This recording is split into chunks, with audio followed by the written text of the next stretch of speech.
Assalamualaikum warahmatullahi wabarakatuh. Kami dari kelompok 1 ingin mempresentasikan hasil diskusi kami, yaitu mengenai dimensi kognitif, afektif, dan keterampilan. Saya Devi Safitri sebagai moderator sekaligus pembaca materi, dan rekan-rekan saya Dianda Eka Pratiwi, Elsa Mawarni, Nurul Rodiah sebagai pembaca materi. Baiklah, sebelum memulai ada baiknya kita membacakan surah As-Saff terlebih dahulu. A'udzubillahi minasyaitonirrajim. Bismillahirrahmanirrahim. Ya ayyuhalladzina amanu hal adulukum ala tijaratin tunzikum min azabin alim tu'minuna billahi wa rasulihi wa tujahiduna fi sabilillah bi amwalikum zalikum khairul lakum in kuntum ta'lamun. Shadaqallahul azim. Baiklah, langsung saja saya akan menjelaskan mengenai definisi dimensi kognitif. Apa itu definisi dimensi kognitif?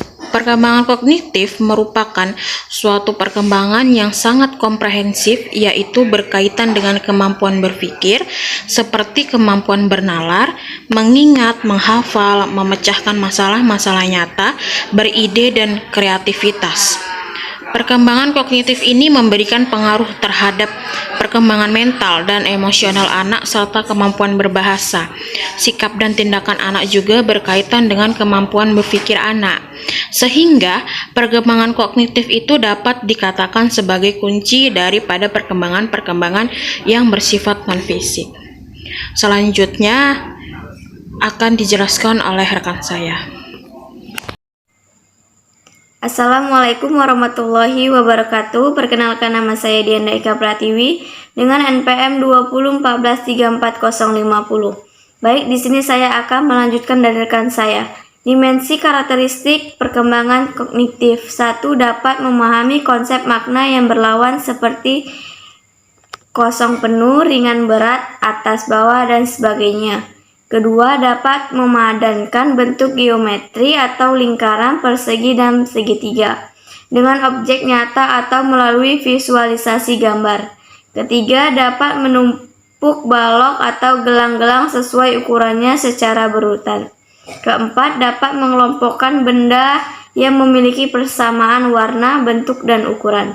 Kelima, dapat menyebutkan pasangan benda, mampu memahami sebab akibat. Dimensi efektif atau sikap ilmiah. Dimensi efektif berhubungan dengan emosi seperti perasaan, nilai, apresiasi, motivasi, dan sikap. Terdapat 5 kategori utama efektif dari yang paling sederhana sampai kompleks, yaitu penerimaan, tanggapan, penghargaan, pengorganisasian, dan karakteristik berdasarkan nilai-nilai atau internalisasi nilai. Assalamualaikum warahmatullahi wabarakatuh. Nama saya Elsa Mawarni, NPM 2014344140. Di sini saya akan melanjutkan penjelasan dari rekan saya. Dimensi afektif dalam pembelajaran IPA. Pembelajaran IPA tidak dapat dilepaskan dari berbagai sikap siswa. Sikap positif siswa seharusnya terus dipupuk dan akhirnya muncul sebagai hasil belajar IPA. Sikap yang terus mendapatkan penguatan ini diharapkan terus berkembang menjadi nilai-nilai di internalisasi siswa. Sikap negatif siswa yang muncul dalam pembelajaran IPA sedapat mungkin digeser menuju netral dan akhirnya menjadi sikap positif. Selain sikap positif terhadap IPA, pembelajaran IPA seharusnya dapat menumbuhkan sikap ilmiah.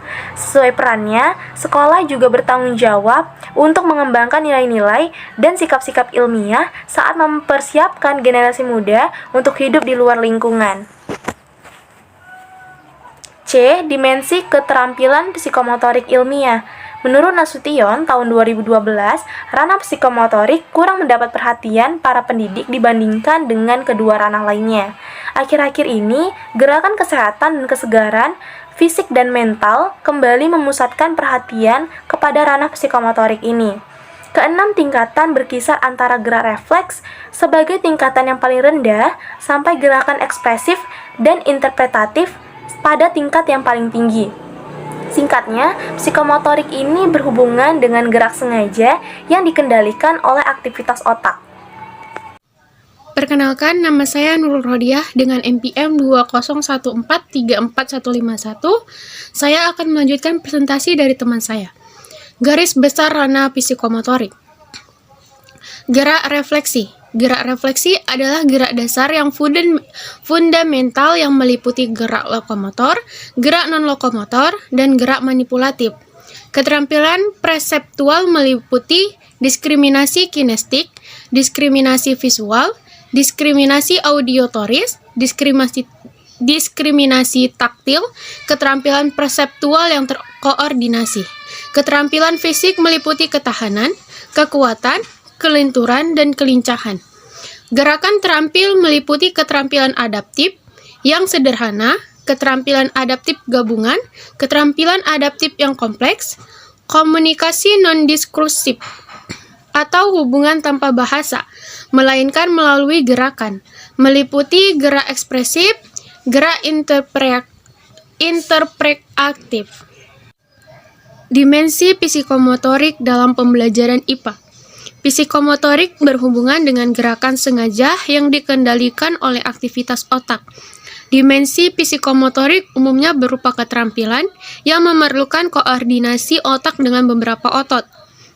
Sesuai hasil identifikasi Anda terhadap keterampilan Badu dalam mengukur suhu dengan termometer, tampak bahwa terdapat dimensi hasil belajar IPA siswa yang berupa dimensi psikomotorik.